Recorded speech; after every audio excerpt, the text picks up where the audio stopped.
Hello everybody and welcome to the channel. And if you're new here, we talk about all things fandom and we talk about them in a positive way. And this is Something Saturday where we're just going to talk about something we didn't get a chance to talk about the rest of the week. And today we're going to be talking about Orphan First Kill, a non-spoiler review, so stick around and check it out. Now, when I say I'm going to do a non-spoiler review of Orphan First Kill, I literally mean just Orphan First Kill. Because to talk about this movie, I do need to spoil the 2009.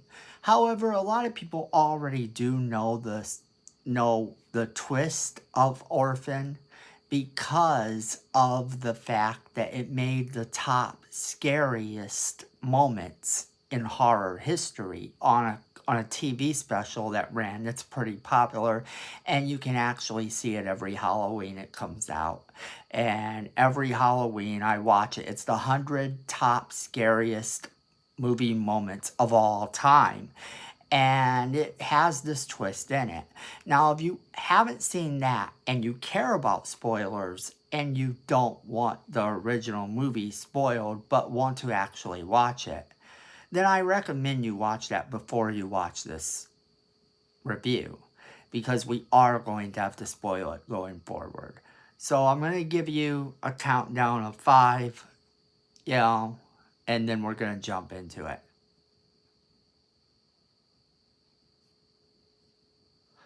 All right, so if you didn't click and you care about spoilers, last chance, because now we're jumping right into it. So here's the thing. Orphan First Kill really is the prequel to the first movie. And it tells us how Esther got to be who she is. But it doesn't go so far back in history that we get to see her particular childhood. No, we get to see her escape from the institution she's been in. We get to see that she tricks this family into believing that she is their daughter. All the things you were told in the original movie, you get to see them play out. And what I find the most crazy about this is the little devil details that they put in. The devil is in the details. And there's plenty of details that they mention that really make this movie chime with the other movie. It brings it out and fleshes out the story in such a way that there are times in this movie where you legitimately feel sorry for Esther. And oh wow, like, can we talk about that? Because the first movie, we saw her butcher so many people. I mean, and the things she did to that poor little girl in the first movie were like just insane. But nothing's gonna prepare you for this movie. It has a lot less violent moments, but the violent moments it does have are extremely bloody. And remember how I said there's all this fleshing out?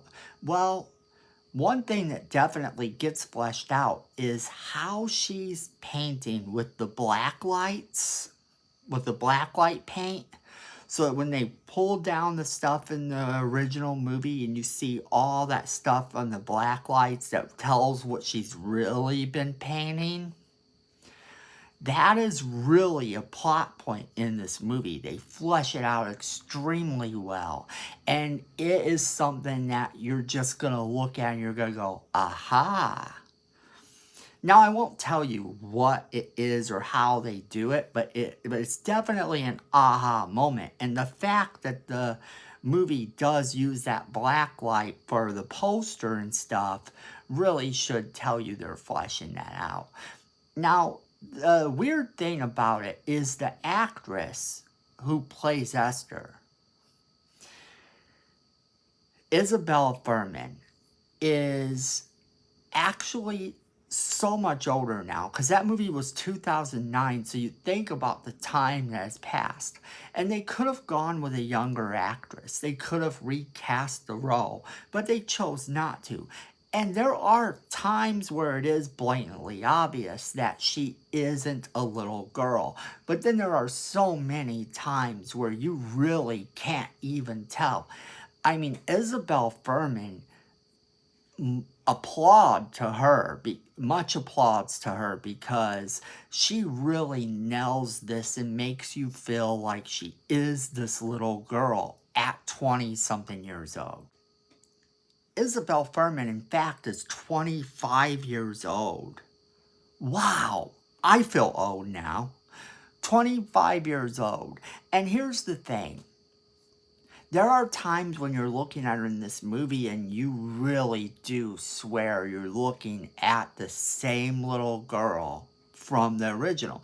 But it's never, it's just something that you get the feeling of. If you give the movie 5 or 10 minutes to get over the jarringness that is her current age, you really do forget who you're watching because her performance is that good.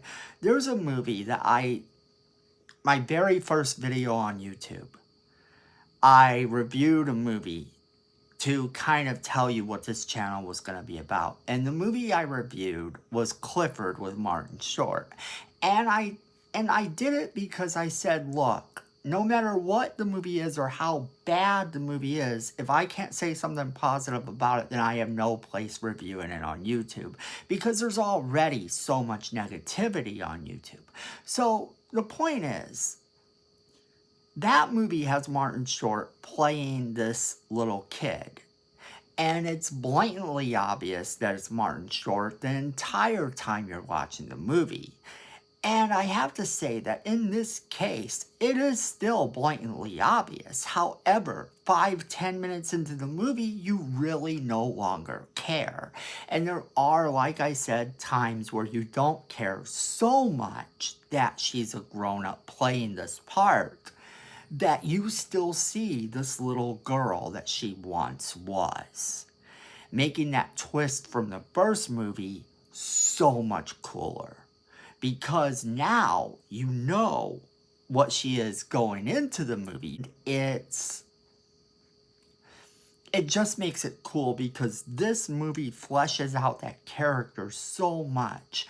And then there's the fact that sometimes in this movie, you legitimately feel sorry for her.